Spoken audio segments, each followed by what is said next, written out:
Hello guys, good morning, welcome back to my channel Puja style ব্লগে তোমাদের আরও একবার ওয়েলকাম। তো নতুন সকাল, নতুন দিন নিয়ে চলে এসেছি আর নতুন একটা ব্লগ নিয়ে। তো তোমরা কেমন আছো? আশা করছি তোমরা সকলে খুব ভালো আছো। তো চলো আজকে সকাল 7টা থেকে আমার ব্লগটা স্টার্ট করছি। তো দেখো, আমরা বেরাবো বলে খুব তাড়াতাড়ি করছি। তো আমাদের বাবুমশাই স্কুটি পরিষ্কার করতে শুরু করে দিয়েছে। এবার আমরা কিছু খেয়ে দিয়ে তারপরে একদম রওনা দেবো।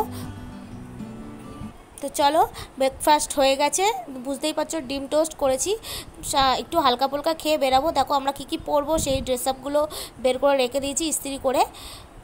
আর আমাদের রাজামশাইকে কি দেবো, এই গিফট, এই যে হচ্ছে গিফট, এই গিফটটা রাজামশাইয়ের জন্য কিনেছি আমরা, ছোট্ট একটা উপহার। তো দেখো আমি রেডি হয়ে গেছি পুরো, আর আমাদের মিস্টার হোর আর অদ্রিজা তো রেডি একদম। তো আমরা চলো এবার বেরানো যাক।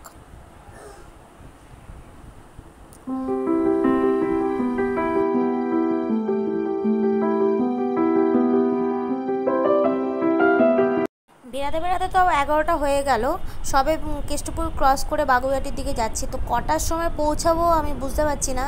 এবার দেখি বরমশাই কত তাড়াতাড়ি আমাদের নিয়ে যেতে পারে। এই যে দেখো, এটা কল্যাণী হাইওয়ে, এর আগে যখন এসেছিলাম এত সুন্দর রাস্তা ছিল না, এতটাই সুন্দর করে দিয়েছে। রাস্তায় প্রচণ্ড কাজ হচ্ছে। দেখো ওদের বাড়ির একদম চলে এসেছি গেটের সামনে। তো চলো এবার দেখা যাক রাজামশাই কি করছে।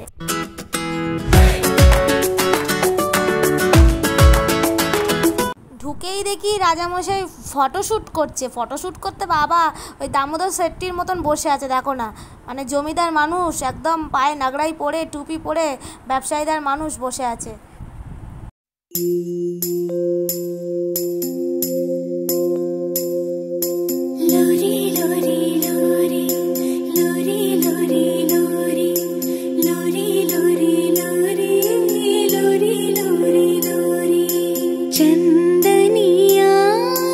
छुप जाना रे छन।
দেখো ফটোশ্যুটের জন্যই বানিয়েছে।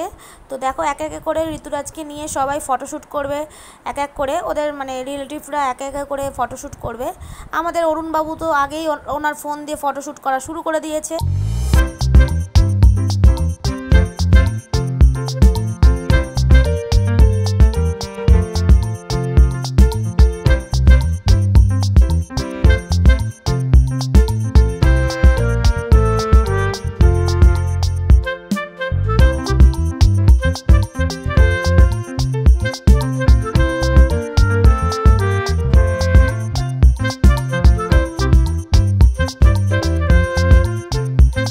বসে গেছে ফটোশ্যুট করতে। এবার উপরে চলে এসেছি খাওয়ার জায়গায়। তো আমাদের খুব জোর খিদাও পেয়েছে, তো চলো খেতে বসে যাই। খেতে খেতে দেখা হবে কি কি আইটেম করেছে, খাওয়ার সময় বলবো কি কি আইটেম হয়েছে। দেখো এখানে এখন পাঁপড় ভাজা চলছে, গরম গরম পাঁপড় ভাজা খুব ভালো লাগে, তাই না বলো?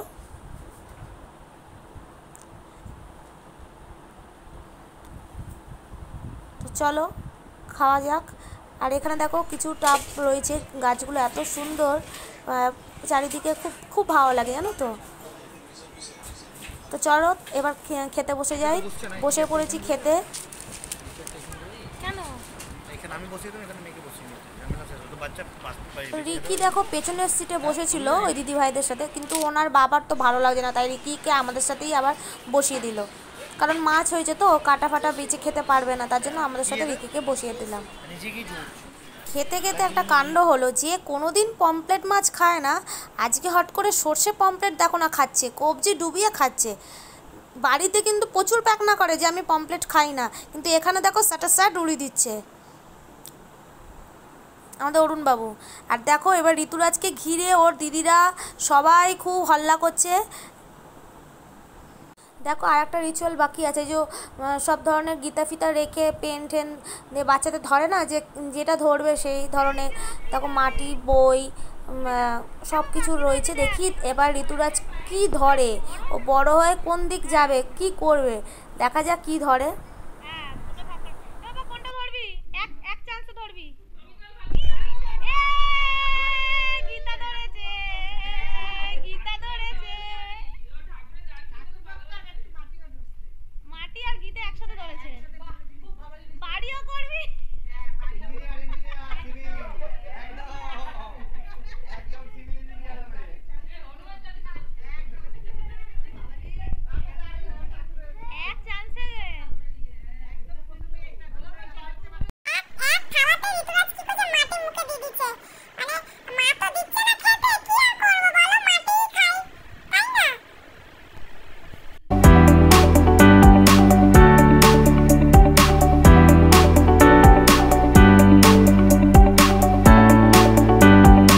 ফটোশ্যুট করতে করতে অনেকটা রাত হয়ে গেছে।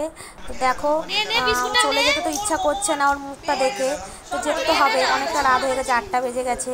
তো হাইওয়ে ধার, বুঝতেই পারছো একেই ভয় লাগছে, এত অন্ধকার গুটগুট করছে চারিদিকটা, দেখতেই পাচ্ছ। তার মধ্যে আমরা স্কুটি চালিয়ে যাচ্ছি, এত ভয় লাগছে কি বলবো, ধারণা করার বাইরে। চারিদিকে হুশ করে গাড়িগুলো যাচ্ছে, কতক্ষণে আমরা কলকাতায় পৌঁছাবো এটাই আমি খালি মনে মনে চিন্তা করছি। আর দেখো যাওয়ার সময় এখানে একটা মন্দির এত সুন্দর লাগলো, চারিদিকে দুধার খালি জঙ্গল আর জঙ্গল। তো চলো বাড়ির দিকে যাওয়া যাক। চারিদিকে এত ধুলো বালি, মানে খেয়ে খেয়ে একদম নাকের মুখে ঢুকে গেছে। তো বাড়ি চলে এসেছি, এখন 11টা বাজে। তো চলো মুখটা ক্লিন করে নিয়েছি। তো আমার ভিডিওটা কেমন লাগলো অবশ্যই জানিও। তো tata, bye bye, good night. আজকে এখানেই শেষ করলাম।